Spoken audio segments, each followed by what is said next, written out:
벌써 12월이 되고 여러분 보시는 것처럼 초에 불을 붙였습니다.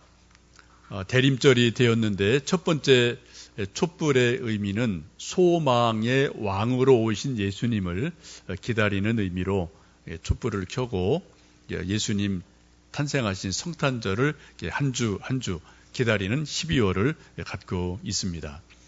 여러분 12월 되어서 좀 마음에 쓸쓸함, 허전함 이런 것들이 혹 있을지 모르겠는데 대림절 초를 밝히는 것처럼 여러분 마음속에 믿음으로 촛불을 하나 둘 밝히셔서 쓸쓸함, 허전함 이런 것들이 하나님의 사랑으로 또 빛으로 오신 예수님으로 인해서 채워지시는 은혜가 있기를 주님의 이름으로 축복합니다. 이 세계에는 수많은 종교들이 있습니다. 우리나라도 종교들이 수백 가지가 있어요. 모든 종교들은 최소한 종교라는 이름을 가지려면은 세 가지 요소가 있어야 됩니다. 첫 번째는 경전이 있어야 돼요. 두 번째는 예배, 예식이 있어야 됩니다. 또 하나는 기도라는 것이 있습니다. 그 내용과 스타일은 다 달라도 하여튼 종교라는 이름을 가지려면 경전, 예배, 기도 이 세 가지가 꼭 필요하죠. 여러분 잠깐 좀 제가 국민일보에 나왔던 것을 한번 잠깐 소개를 드리고 싶은데 우리나라에도 여러 가지 종교가 있는데 맨 위에 있는 그림은 단군 할아버지입니다. 우리가 역사 교과에서 배우기를 BC 2333년 전에 단군 할아버지가 고조선을 세웠다라는 설화가 있죠. 근데 이것이 문헌으로 처음 기록된 것은 약 3600년이 지난 1281년 고려시대 승려 이련이 쓴 삼국유사에 처음 이것이 기록이 됩니다. 처음과 이 기록이 된 것이 약 3600년의 갭이 있죠. 두 번째에 있는 그림은 부처인데요. 부처가 활동한 그러한 시기는 BC 6세기 경입니다. 불경이 기록된 것은 약 1세기 전으로 봐요. 아무리 빨라도 이것을 갭으로 보면은 230년 내지 600년의 세월이 지나고 난 다음에 불경이 기록이 되어집니다. 이슬람의 코란이 있습니다. 모하메드가 활동한 시기가 6세기, 7세기입니다. 그런데 그 전기가 기록된 것이 767년이에요. 이것을 보면 적어도 135년의 갭이 일어나게 됩니다. 상당히 100년, 1000년 이런 세월이 지나고 나서 기록으로 남는 일들이 일어납니다. 우리가 보고 있는 성경책은 대략 AD 50년, 60년 전후에 이제 기록이 된 것이죠. 여러분, 맨 밑에 있는 것은 예수님을 이제 그림으로 그려낸 것인데, 우리가 읽고 있는 신약 성경 가운데 가장 먼저 기록된 성경이 여러분 뭐죠? 신약 성경 가운데 시기적으로 가장 먼저 기록된 성경. 이게 사도 바울이 쓴 갈라디아서예요. 복음서 중에는 가장 먼저 기록된 복음서가 뭔가요? 마가복음입니다. 지금 우리가 읽고 있는 성경의 편집은 마태, 마가, 누가, 요한 이렇게 편집이 되어 있는데 그 시간적인 것으로 보면은 가장 먼저 쓰여진 것이 갈라디아서고 그 다음에 또 복음서 중에는 마가복음이 가장 먼저 쓰여집니다. 그런데 특이한 성경의 특이한 것이 무엇이냐면은 이 성경을 쓴 베드로, 마가, 마태, 요한, 사도 바울 이 모든 사람들은 예수님을 직접 만나본 사람들이에요. 직접 예수님으로부터 말씀을 듣고 가르침을 받은 직계 제자들에 의해서 성경이 쓰여져 있습니다. 그렇죠? 다른 모든 종교의 경전들은 100년, 200년, 300년 그 쭉 지나서 제자에 의해서 경전들이 기록이 돼요. 그런데 신약 성경은 적어도 예수님을 직접 만났던 직계 제자들, 또 사도 바울도 예수님을 직접 만나죠. 다메섹에서 직접 만나고 또 여러 가지 말씀을 듣고 그리고 나서 그것을 기록한 것이 지금 우리가 읽고 있는 성경이라는 것입니다. 이렇게 보면은 이 세상에 있는 모든 경전 중에서 이 성경만큼 확실하고 또 분명한 그러한 경전이 없음을 우리가 소위 역사적으로 혹은 종교학적으로도 우리가 충분하게 이해할 수가 있겠습니다. 여러분, 성경이 어떤 책인가요? 하나님의 말씀이죠. 또 하나님의 기록된 말씀이죠. 근데 오늘 말씀을 보시면 사도 바울은 믿음의 아들에게 디모데 후서를 쓰면서 성경이 어떤 책인지를 분명하게 가르쳐 줍니다. 우리 다시 한번 3장 15절, 16절, 17절 말씀 읽어보십니다. 또 어려서부터 성경을 알았나니 성경은 능히 너로 하여금 그리스도 예수 안에 있는 믿음으로 말미암아 구원에 이르는 지혜가 있게 하느니라.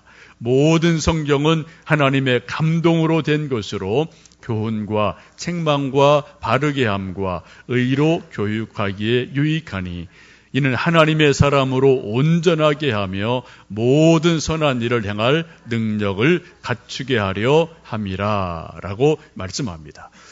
오늘 사도 바울은 자기 믿음의 아들 디모데를 생각하며 편지를 쓰고 있는데 지금 하시는 말씀이 뭔가요?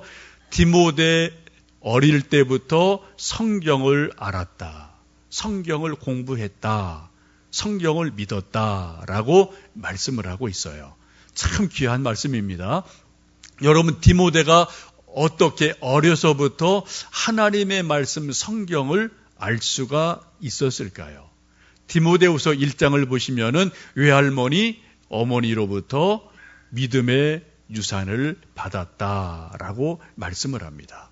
이 말씀을 보시면 디모데가 어릴 때부터 외할머니로부터, 어머니로부터 성경에 대해서 들은 게 있어요. 공부한 게 있습니다. 가르침을 받은 게 있습니다. 여러분, 성경을 알고 배우는데 아버지 영향이 클까요? 어머니 영향이 클까요? 이게 우문이죠? 이게 어리석은 질문입니다. 여러분, 다 영향을 받아요. 근데 적어도 디모데의 경우를 보면은 어머니로부터 영향을 받았다라고 성경이 분명히 말씀을 합니다. 우리 가정에서는 아버지의 영향력도 있지만 가정이라는 집 안으로 들어가면은 사실은 엄마 영향력이 더 큰 것 같습니다. 여러분 가정은 어떤지 모르겠어요. 근데 제 주변에 보면 대부분의 가정은 바깥에서는 아버지가 큰 소리 하는데 집에 딱 들어가면은 내무부 장관 앞에 꼼짝 못하는 것이 대부분의 집의 모습이 아닌가 싶습니다. 어쨌든 지금 디모데도 외할머니부터 어머니부터 성경을 어릴 때부터 배웠다, 익혔다, 가르침을 받았다라고 말씀합니다. 우리 동양에도 비슷한 말이 있죠. 맹모 삼천지교예요. 맹자가 맹자된 것은 아버지 역할이 별로 기록이 없어요. 어머니 그 뜨거운 교육열 때문에 맹자가 맹자됐다라고 우리도 말합니다. 요즘 우스갯소리로 우리나라에 우리 자녀들이 좋은 학교에 가려면은 세 가지가 필요하다고 그러죠. 할아버지의 경제력, 아버지의 무관심, 아버지 관심 가지면 파토납니다. 아버지는 관심을 끄야 돼요. 세 번째, 엄마의 정보력. 이게 하여튼 자녀들 교육의 중요한 요소라고 우스갯소리로 이야기를 합니다. 이것처럼 나름대로 우리나라도 엄마가 영향력이 크다라는 것을 우스갯소리로 빗대하고 있는 말인 줄로 압니다. 여러분, 우리 가정에서 어머니가 성경을 읽으면 그 집 살아납니다. 엄마가 성경 읽는 소리가 낭낭하게 들리고 엄마가 찬송을 부르는 소리가 집안에서 계속 울려 퍼지면 그 집은 영적으로 분명하게 살아날 줄로 믿습니다.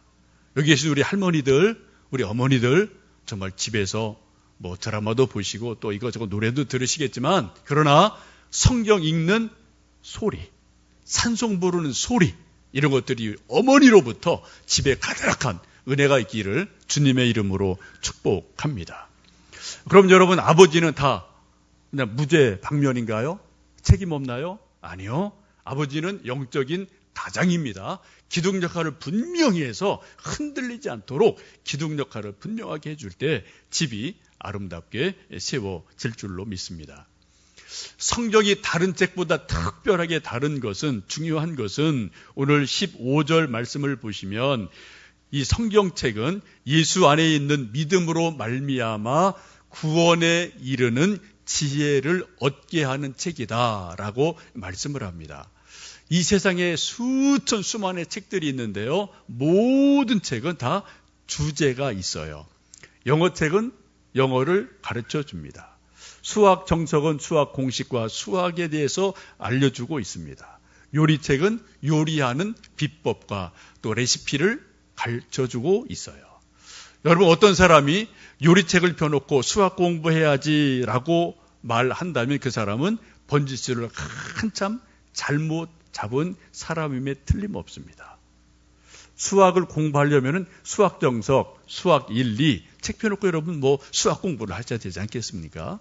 마찬가지로 우리가 성경을 읽게 된다면 성경이 우리에게 주시는 가장 중요한 것은 구원에 이르는 지혜를 얻게 하는 책이다라고 말씀하고 있습니다.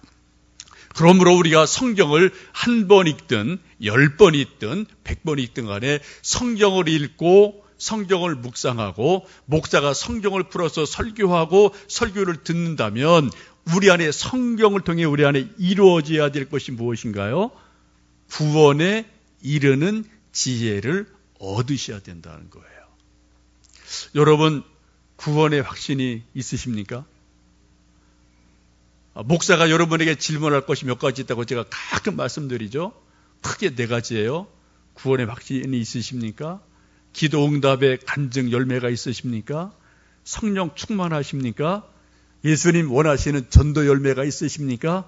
이 4가지가 끊임없이 목사가 직접적이든 간접적이든 질문하고 저도 스스로 도전을 받아야 될 질문이에요. 그 중에 가장 중요한 것이 구원입니다. 여러분, 구원의 확신이 정말 있으신가요?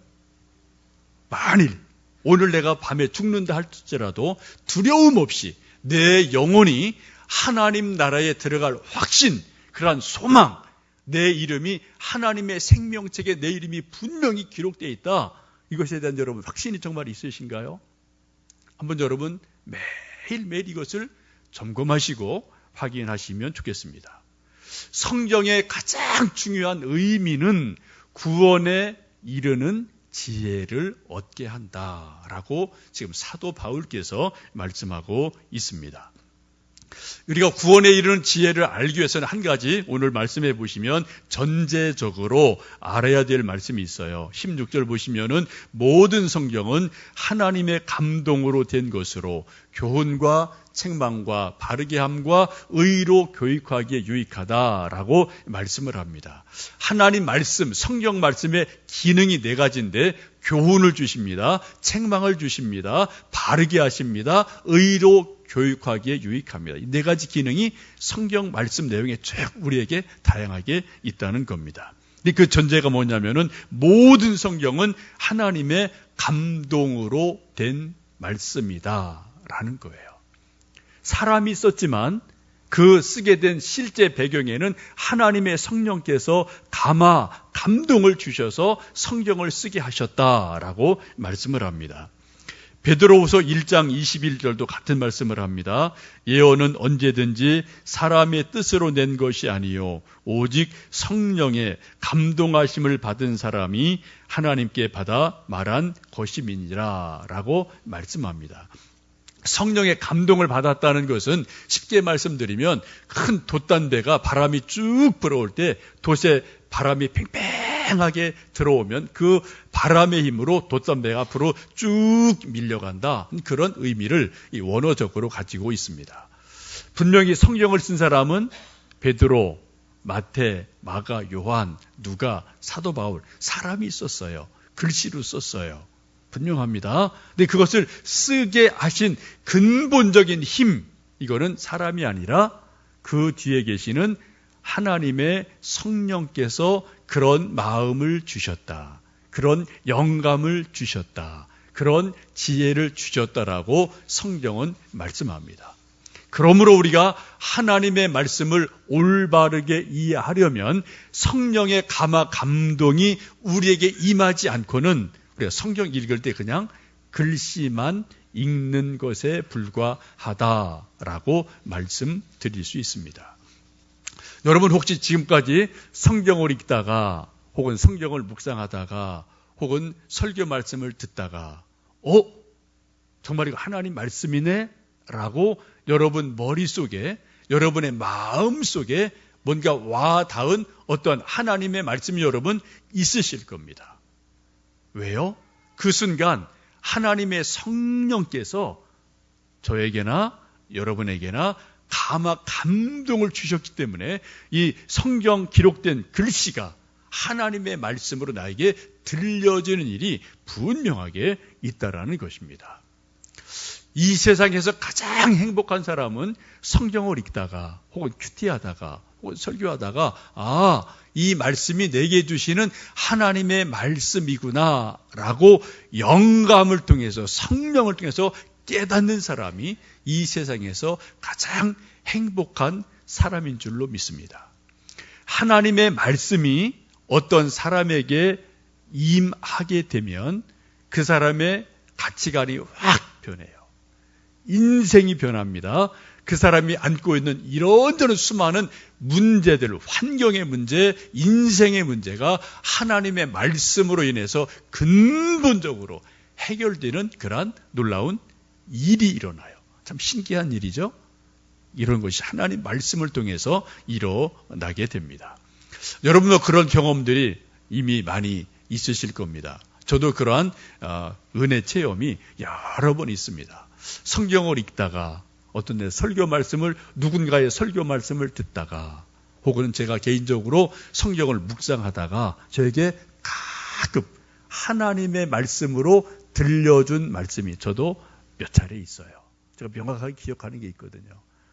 제 인생에 있어서 어떤 중요한 전환점이 있을 때, 어떤 터닝 포인트가 있을 때 그 앞부분 얼마 전에 그런 말씀을 저에게 들려주시면서 저에게 말씀으로 위로해 주신 일들이 여러 번 있습니다.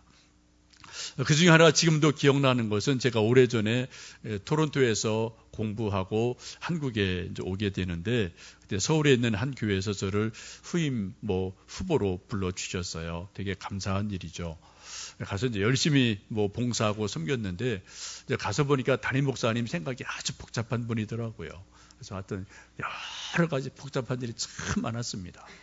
제가 한 초기 몇 달은 좀 잘 지냈는데 이제 조금 지나서는 이런저런 복잡한 일도 많고 또 목사님 때문에 마음의 고통도 참 많이 받고 번잡한 일이 엄청나게 많았어요.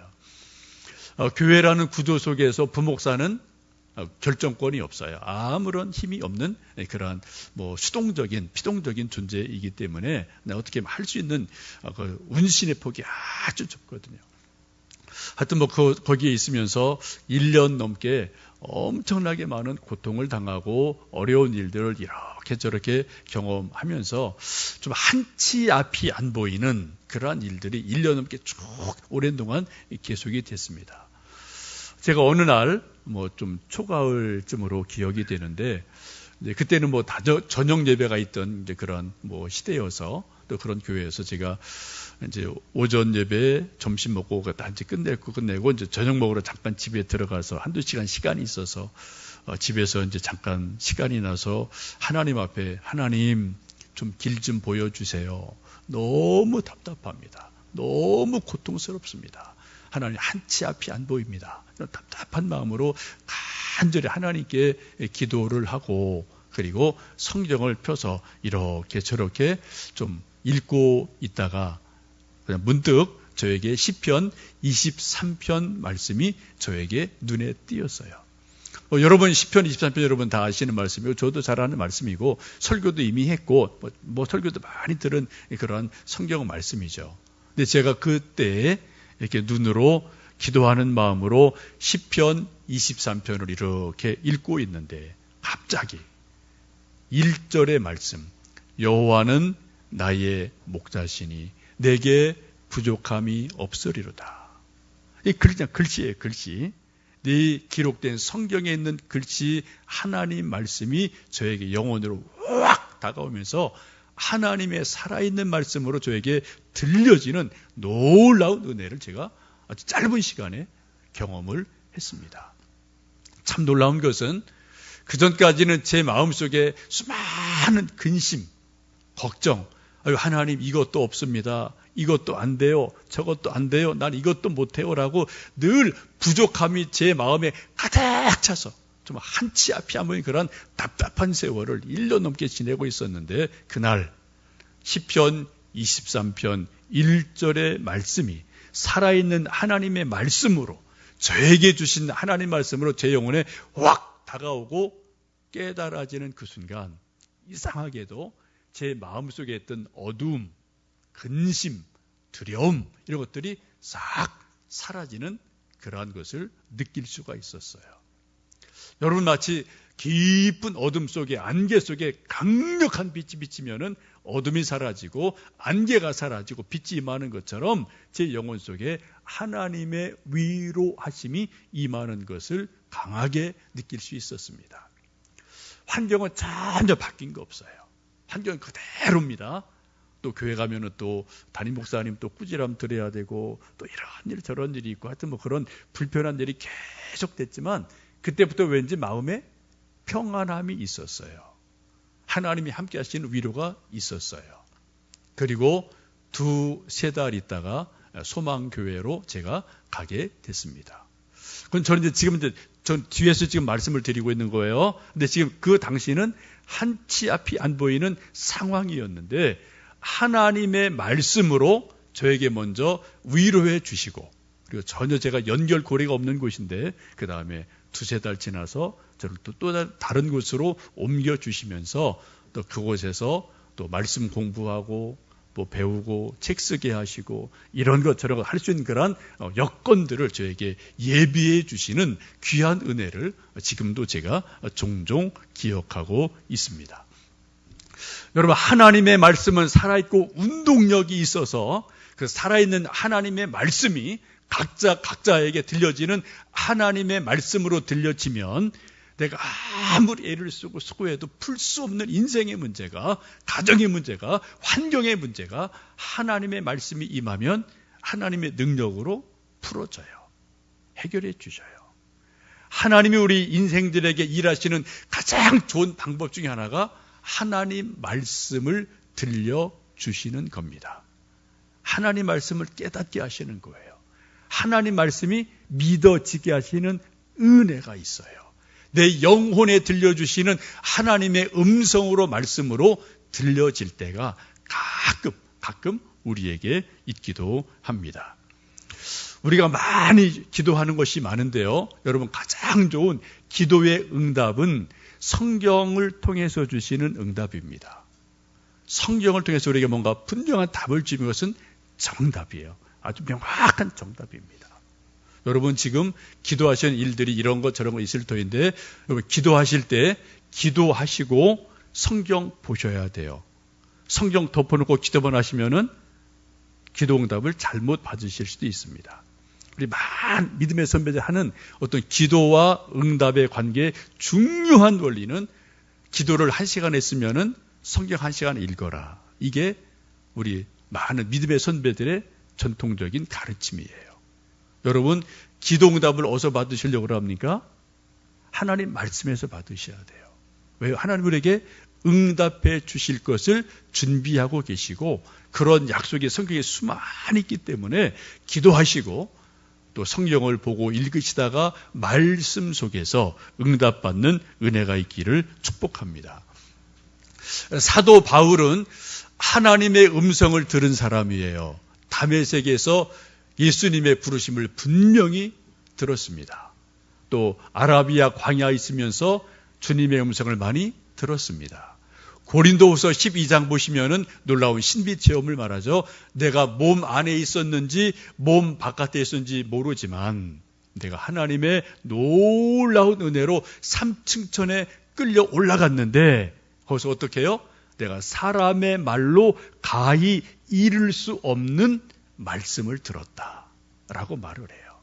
그리고 성경을 쓰고 그것을 제자들에게, 믿음의 아들 디모데에게 가르쳐 주고 계십니다. 지금 하나님의 말씀을 다양하게 들은 사도 바울이 믿음의 아들 디모데에게 하시는 말씀이, 성경은 예수님을 믿는 믿음으로 말미암아 구원에 이르는 지혜를 주는 책이다. 그러므로 때를 얻든 못 얻든 말씀을 전하고 가르쳐라 라고 말씀하고 있습니다. 사랑하는 성도 여러분, 벌써 12월이 되었습니다.